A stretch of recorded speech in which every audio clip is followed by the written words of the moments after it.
What did the ancient humans do at night? Sun goes down, you're going to flip a switch. Light will flood the room and you won't think twice about it. But for 99.9% of human history, that switch didn't exist. When the sun set, the world went dark. You couldn't even see your own hand in front of your face. But modern humans almost never experienced this. For over 300,000 years, every single one of your ancestors spent roughly half their life in near total darkness. They didn't even have candles for most of that time, just the black sky, the stars, and whatever fire they could keep alive. So what did they actually do for all those hours? The answer changes everything we think we know about sleep, storytelling, and what it means to be human. Let's start with fire, because fire is the reason any of this was possible. The earliest solid evidence of humans controlling fire comes from Wonderwork Cave in South Africa, roughly 1 million years ago. But fire didn't just keep people warm. Fire completely restructured the human day. Before fire, our ancestors were like every other primate. When the sun went down, you climbed a tree or found a sheltered spot and you stayed still. Moving at night meant How are we climbing a tree? Please tell me. I'd love to see my ancestor climbing a fucking tree. There ain't no way. How I can't climb a tree. Can you climb a tree? No, you can't. I can't. food. Our eyes are terrible in the dark compared to the predators that hunted us. Leopards, hyenas, wolves, all of them could see just fine. Fire changed that equation overnight. Literally. A campfire creates a circle of safety roughly 30 feet in diameter. Inside that circle, predators won't come. Outside that circle, you die. This is not an exaggeration. A little bit dramatic, isn't it? Anthropologists studying modern hunter-gatherer groups have documented that people who wander away from the fire at night are significantly more likely to be killed by predators, even today. But here's what's fascinating. Fire didn't just protect humans at night. It gave them something they'd never had before: extra hours. Think about this. Before fire, the useful day ended at sunset. That's maybe 12 hours in summer, as few as 8 in winter. Fire suddenly added 2 to 4 usable hours to every single day, and over thousands of generations, those extra hours changed our species. In 2014, anthropologist Polly Wiesner published a study in the Proceedings of the National Academy of Sciences. She spent years recording conversations among the Jew/Huansi Bushmen of the Kalahari Desert, one of the last groups on Earth still living something close to the original human lifestyle. She found was striking.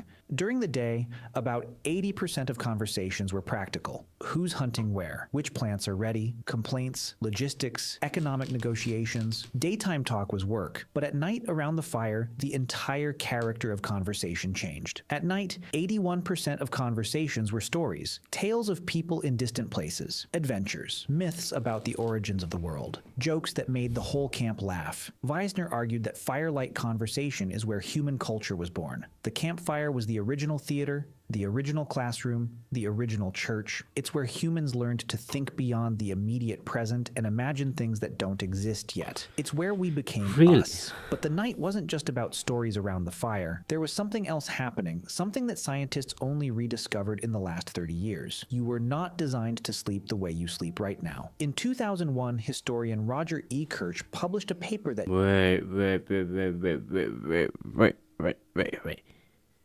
Wait. Look, we are not meant to sleep 8 hours a day. No. My whole life is a lie. No, I gotta watch this. Sleep science. He had spent 16 years digging through historical records, and he found something nobody expected. Over 500 references, spanning centuries, prayer books from the 1400s, court records, diaries, medical texts, letters from ordinary people, even passages in Homer's Odyssey. All of them mentioned the same thing: first sleep and second sleep. Before the industrial age, people did not sleep in one continuous block. What? They went to bed shortly after sunset, slept for about 4 hours, then woke up. They stayed awake for 1 to 2 hours in the middle of the night. Then they went back to sleep for another 4 hours until dawn. This wasn't insomnia. This was normal. This was how every human on the planet slept for thousands of years. And what did people do during that wakeful period in the middle of the night? Everything. But still 8 hours of sleep though during the day, isn't it? 16th century French physician recommended that couples conceive children during this window because they would do it better. People visited neighbors, they interpreted their dreams while they were still fresh. They wrote. They simply lay in bed in the dark and thought. A doctor's manual from the 1500s advised patients that the best time to study and reflect was during the watch, as they called it, the quiet hours between first and second sleep when the mind was calm and the world was still. Now, historians had been reading these references for centuries, but they kept translating first sleep as something else, because they couldn't imagine that people ever slept differently than we do now. The assumption was so deep that translators literally mistranslated ancient Greek and medieval Latin to make it fit their modern experience. But then science confirmed what history had been saying all along. In 1992, psychiatrist Thomas Ware at the National Institute of Mental Health ran an experiment. He took a group of volunteers and removed all artificial light from their lives. For 1 month, they experienced 14 hours of darkness every night, just like our ancestors would have before fire extended the evening. Within weeks, every single participant settled into the same pattern. 4 hours of sleep, 1 to 3 hours of quiet wakefulness, then 4 more hours of sleep. Nobody told them to do this. Nobody suggested it. Their bodies just did it, as if some ancient program had been waiting inside them the whole time, buried under centuries of artificial light. That's Ware crazy. measured their hormone levels during the wakeful period and found something remarkable. The participants were in a state unlike any normal waking state. Their brains were producing elevated levels of prolactin, the same hormone released during meditation and after orgasm. What the fuck? How did I not know this, bro? This is some big news to me, bro.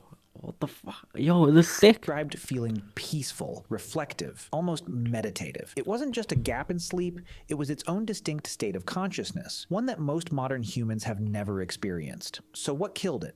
The answer is simpler than you'd think. Light. In the 1600s, cities began installing street lamps. Paris was one of the first under Louis XIV, who wanted to reduce crime. London followed. The night, which had been a place of danger and fear, slowly became navigable. Then came cheaper candles. Then gas lamps in the 1800s. Then, in 1879, Thomas Edison commercialized the electric light bulb. And within a generation, the night as humans had known it for 300,000 years was gone. And here's the part nobody talks about. The word curfew comes from the French couvre-feu. It literally means cover fire. In medieval towns, I'm learning so many new things in this video. This video is sick, bro. You lot have to watch this video. bell would ring at night, signaling everyone to cover or extinguish their fires. Not because of safety, because night was supposed to be dark. Night was when you slept. Night was when you were vulnerable. For most of history, being out at night was suspicious. In many medieval European cities, walking outside after dark without a lantern was literally illegal. Night belonged to criminals and the supernatural. People feared it in a way that's almost impossible for us to understand today. And then we conquered it. We flooded it with light, and we thought that was progress. But here's what we lost. Modern humans are exposed to artificial light an average of 7 to 8 hours after sunset. This light, especially the blue light from screens, suppresses your body's production of melatonin, the hormone that regulates sleep. Your body doesn't know the difference between a light bulb and the sun. When light hits your retina at 11 p.m., your brain interprets it as daytime. It delays melatonin release. It fragments your sleep. It disrupts the circadian.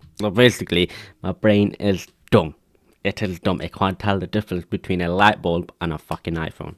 Rhythm that evolved over millions of years. Researchers have found that people who go camping for just 1 week with no artificial light at all have their melatonin cycles reset by nearly 2 hours. Their bodies start producing melatonin at sunset instead of hours after it. That's all it takes for 300,000 years of programming to reassert itself. We didn't just change when we sleep. We eliminated an entire phase of human consciousness. That quiet, reflective state between first and second sleep, the state that Ware's subjects describe. Yeah, but I don't see nothing bad with it. You know what I mean? I don't think anything bad happened when we done this, no? Described as peaceful and meditative, doesn't exist anymore for most people. Instead, we have insomnia, and we treat it like a disorder. Okay. But what if it's not a disorder at all? What if waking up at 2 a.m. and lying there in the dark isn't your body malfunctioning? What if it's your body remembering what it was built to do? For 300,000 years, your ancestors spent their nights in a rhythm that modern science is only beginning to understand. They gathered around fires and told stories that built civilizations. They slept in 2 phases with a window of quiet reflection in between. They lived in darkness so complete that the Milky Way wasn't something you had to drive to a national park to see. It was just the sky. And every night when they woke in the dark between first and second sleep, they lay there in silence and thought about their lives, their dreams, and the world they would wake up to in the morning. We traded all of that for a light switch. And most of us... Nah, this video is sick. I love this video. Love it.